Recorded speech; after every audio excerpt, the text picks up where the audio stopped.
Pernahkah Anda ngerasa udah bener nih areanya, analisanya udah bener, karena pakai stop loss, kena stop lossnya dan harga ternyata searah dengan analisa Anda. Ya, masih dengan saya Fadli di channelnya Nusantara FX Community, channelnya para trader di Nusantara Teredukasi. Nah, sering banget teman-teman kita ngalamin sudah bener nih analisanya sudah bener arahnya gitu ya, Euro USD misalnya kita buy, harganya beneran naik ke atas. Nah, delalahnya kebetulan karena pakai stop lossnya kena doang, terus harga balik lagi ke arah yang benar sesuai dengan analisanya teman-teman semua. Mungkin beberapa dari antara kita pernah ngalamin itu. Saya pun pernah seperti itu teman-teman. Nah, pertanyaannya kenapa? Nah, mungkin video ini akan kita coba bahas di video kali ini dan saya pakai flip chart supaya teman-teman bisa mendapatkan contoh yang real bagaimana proses terjadinya sebuah garis stop loss yang diciptakan oleh NFC. Kenapa kok kita selalu menempatkan stop loss sesuai dengan tempatnya? Kenapa banyak orang itu nggak bisa sesuai dengan tempatnya seperti yang kita lakukan? Nah, kita kupas jawabannya pada kesempatan di video kali ini ya. Nah, ini juga menjawab satu pertanyaan yang menarik banget dari salah satu subscribernya di channel YouTube ini ya. Dari Mas Den Strip CK nih, nggak tahu nih CK-nya apa nih, CK atau CK nih. Mas Fadli nanya ya, SL yang ideal tuh berdasarkan perhitungan pips, kira-kira berapa pips sih Mas? Itu pertanyaan dia. Kalau misalnya perhitungan secara nominal, saya paham. Tapi stop loss yang baik itu berapa pips sebenarnya kalau menurut pengalaman pribadinya Mas Fadli? Saya udah yakinin diri dengan OP saya nih. Penempatan SL-nya yang saya masih ragu-ragu terus. Padahal money manajemennya sudah jelas. Lot size-nya yang dia maksud ya. Stop loss-nya tuh selalu aja kesentuh. Tapi pergerakan analisanya rata-rata bagus. Artinya bener gitu. Dia menganalisa ini akan naik, dia arahnya mungkin buy sudah benar. Atau misalnya sell gitu ya, arahnya ternyata turun sudah benar. Tapi masalahnya, kalau stop loss-nya diperlebar, tentunya terbentur sama RR buat saya pribadi. Tolong ya Mas dijawab, terima kasih.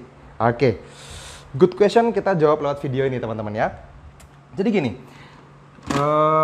memang jadi dilema kalau misalnya teman-teman lebarin stop loss-nya, otomatis take profit 3-nya itu harus lebih jauh lagi 3 kali lipat kan gitu ya. Kalau misalnya teman-teman mendapatkan sebuah area buy atau area sell, let's say saya kasih gambaran contoh aja langsung deh gini ya.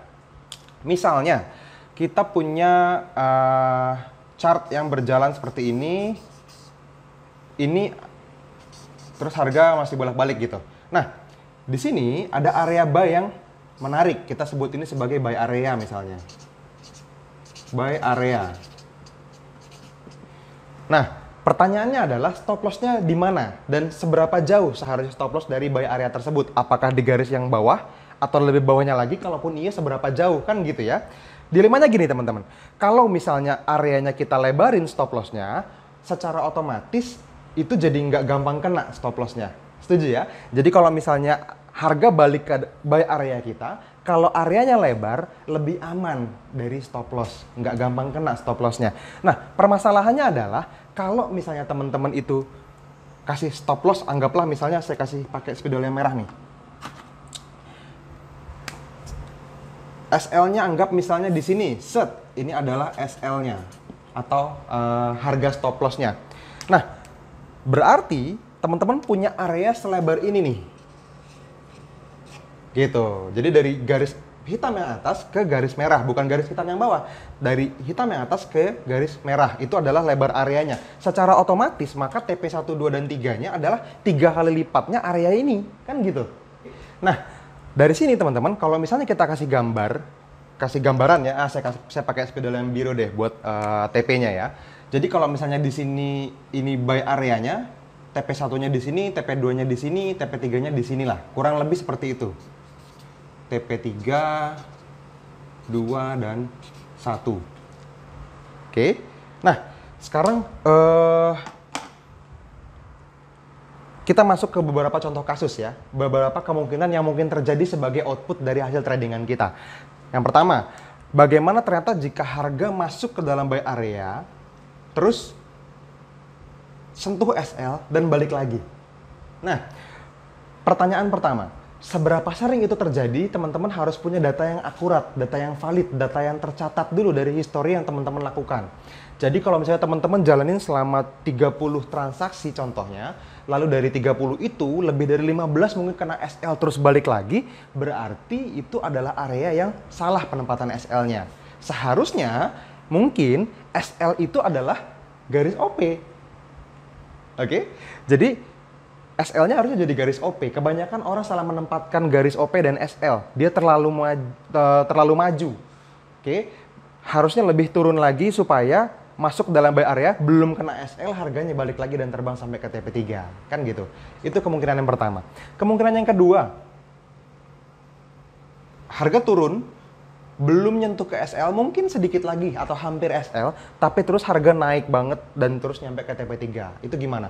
Itu bagus banget. Kalau itu yang terjadi, yang pertama, teman-teman melakukan analisa dengan baik dan benar. Itu kabar baiknya. Yang kedua, teman-teman juga trading di broker yang bagus. Ya. Nah, seringkali kenapa kita saranin Hot Forex gitu ya, kenapa kita saranin broker yang kita pakai secara pribadi setiap hari? Karena gini teman-teman, kita juga handling beberapa perusahaan yang memang Hot Forex tidak bisa di negara tersebut. Let's say Kanada misalnya, atau Amerika Serikat misalnya. Hot Forex nggak bisa dipakai di sana, di tempatnya klien kita. Secara otomatis kita tetap harus pakai yang terregulasi di sana, kan gitu. Nah, sebagai bocoran, kabar baiknya buat kita di Indonesia adalah kita bisa pakai Hot Forex di mana spreadnya jauh lebih tipis dan brokernya jauh lebih fair, teman-teman.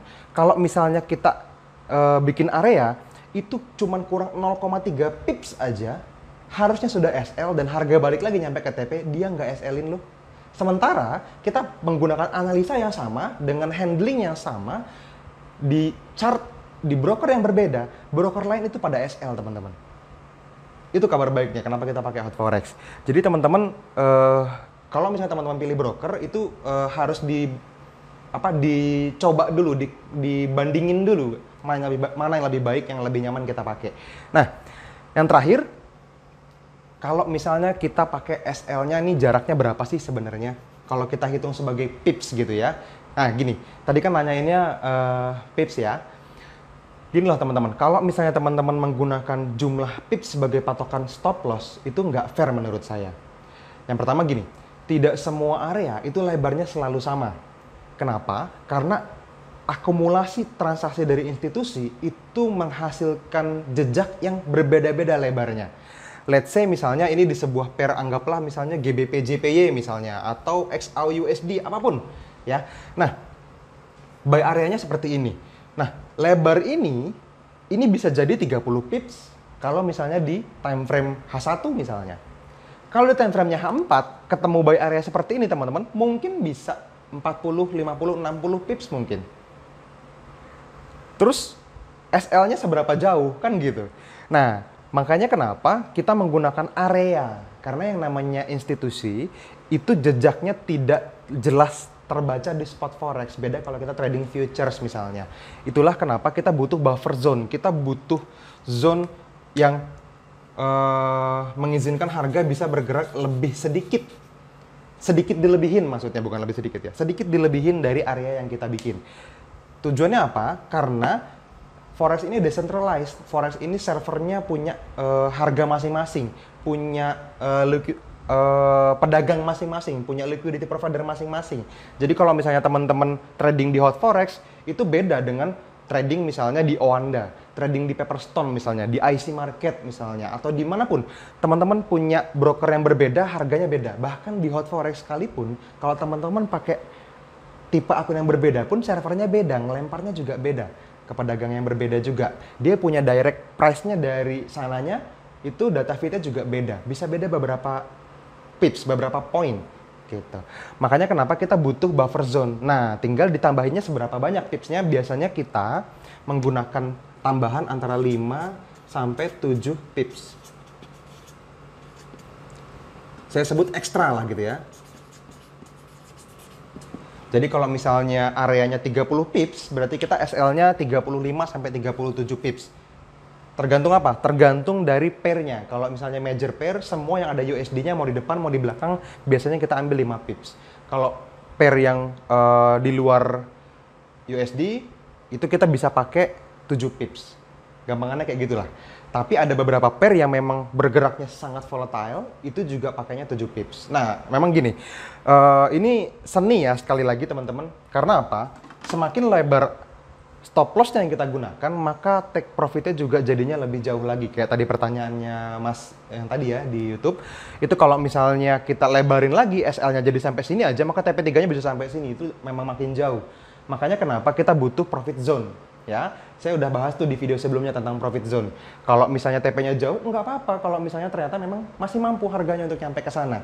Dibanding kita terlalu sempit, kena SL-nya doang, terus harga balik lagi. Itu kan udah entrepreneur ya teman-teman, kita nggak punya ilmu pasti untuk dapetin harga itu selalu dapat di harga yang tepat. Kadang-kadang ya emang udah SL aja udah gitu. Areanya udah bagus, semuanya udah oke, scoringnya udah bagus, probabilitasnya sudah tinggi, tapi kalau waktunya SL ya SL aja. Nah, kita harus posisikan diri sebagai pebisnis kalau kita trading forex. Kita nggak bisa sesempurna itu, teman-teman. Selalu ada angka rata-rata, angka probabilitasnya, angka di mana teman-teman punya rasio yang tidak 100% benar, gitu. Makanya kenapa kita nggak bisa punya superstar entry, gitu ya. Kita nggak bisa punya analisa yang sangat akurat, yang bener-bener pasti nggak kena SL-nya dan terus dapat TP3-nya. Nggak ada, teman-teman. Tetap bicara probabilitas, tetap bicara kemungkinan.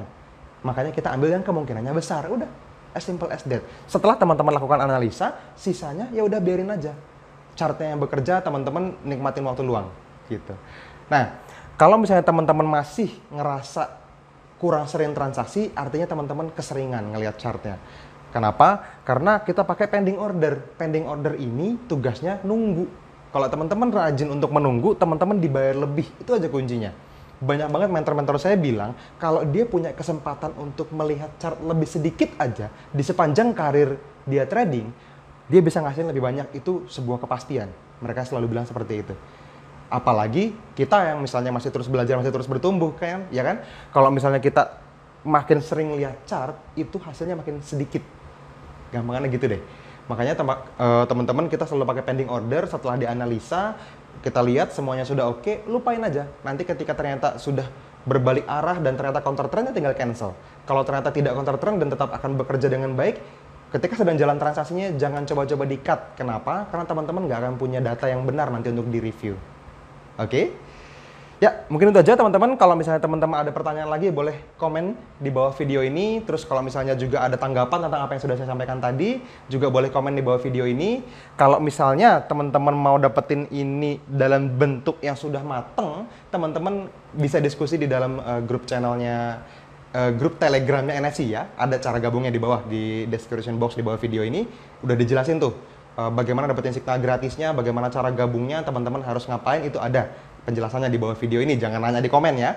Nah, kalau misalnya teman-teman mau matang semua plan yang sudah kita dapetin setiap hari, teman-teman tinggal masuk ke dalam NFC VIP atau NFC VIP Plus kalau teman-teman mau sekaligus dimentorin juga sama para senior trader yang lain. Ada Mas Dian Anggara, ada Mas Teguh, ada saya secara pribadi juga, ada Mas Rifki, ada banyak teman-teman yang memang siap mentorin teman-teman semua untuk diskusi secara langsung di Facebook. Ya. Oke, mungkin itu aja dari saya teman-teman. Teman-teman share video ini kalau misalnya bermanfaat, dan ingat untuk terus like videonya dan kasih komen positif kalau teman-teman merasa terbantu. Boleh juga share dengan klik tombol share-nya ke Facebook, ke Twitter, ke Instagram, kemanapun yang teman-teman mau, sehingga banyak orang bisa mendapatkan manfaat dari video-video seperti ini. Oke, mungkin itu aja dari saya teman-teman. Sampai ketemu di video-video selanjutnya. See you!